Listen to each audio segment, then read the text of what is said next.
여러분, 세상에 다이어트 정보가 너무 많죠. 그 수많은 다이어트 정보와 건강 정보 때문에 여러분의 다이어트가 항상 실패로 끝이 나게 됐던 거예요. 제가 핵심만 말씀해 드릴게요. 살이 빠지는 원리는 정말 단순합니다. 그 단순한 원리를 이해하고 올바른 순서로 정확하게 진행만 해주시면은 자연스럽게 살이 빠지는 상태로 도달하게 됩니다. 그 상태에서는 식욕과 싸울 필요가 전혀 없고요. 자괴감이나 죄책감 없이 평화롭게 점점 좋아지게 돼요. 근데 여러분의 상태가 어떤지도 모르면서 남들이 좋다고 하는 방식을 그대로 여러분의 삶에 적용하게 되면 무슨 일이 생길까요?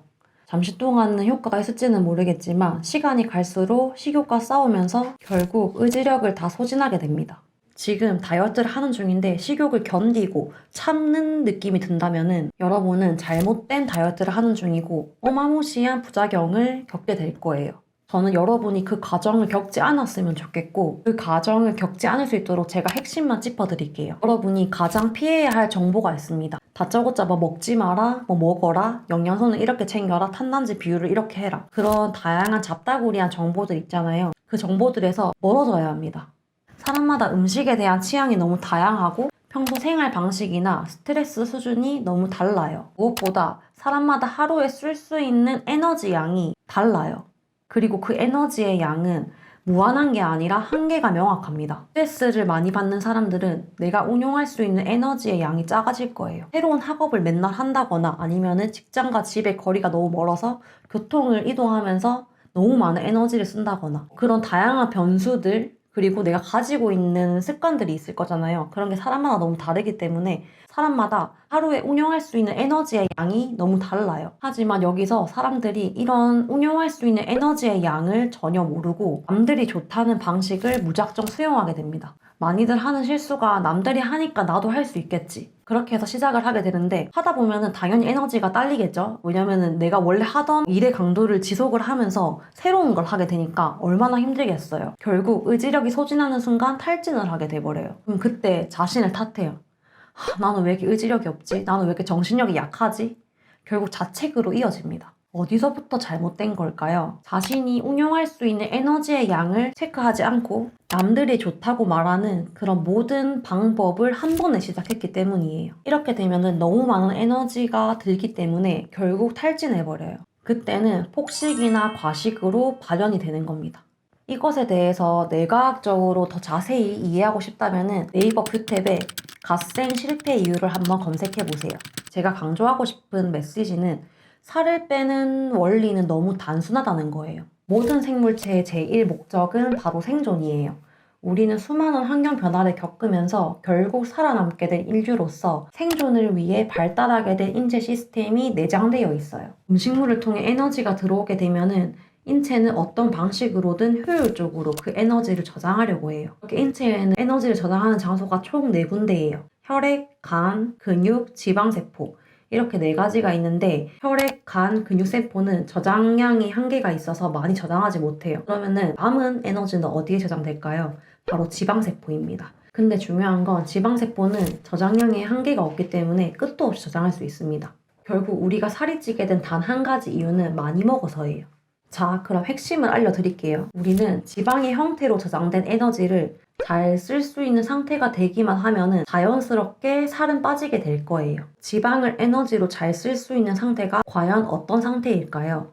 첫 번째, 스트레스 호르몬인 코르티솔 수치가 낮아야 합니다. 두 번째, 저장 모드를 활성화시키는 인슐린 농도가 낮아야 합니다. 세 번째, 세포의 성능이 좋아야 합니다. 자, 이렇게 말하면 너무 추상적이죠? 이것을 바로 적용할 수 있는 방법을 알려드릴게요. 스트레스 호르몬인 코르티솔 수치를 낮추려면 어떻게 해야 될까요? 우리는 바로 꿀잠을 자야 됩니다. 꿀잠을 자려면 어떻게 해야 될까요? 자기 전에 소화관이 비워져 있는 상태여야 해요. 소화관이 휴식을 취할 수 있는 상태에서 잠에 들게 되면은 우리 몸은 회복을 위한 활동을 하게 됩니다. 하지만 소화관이 가득 찬 상태로 눕게 되면은 우리 몸은 회복하기 위한 활동이 아닌 음식물을 소화하기 위해서 또 일을 해야 합니다. 낮 동안에 음식물을 소화하느라 힘들었는데 자는 동안에도 음식물을 계속 소화시켜야 돼요. 몸이 휴식을 못하니 수면의 질은 너무 낮아지고 수면의 질이 낮아지니까 아침에 자고 일어나도 너무 피곤합니다.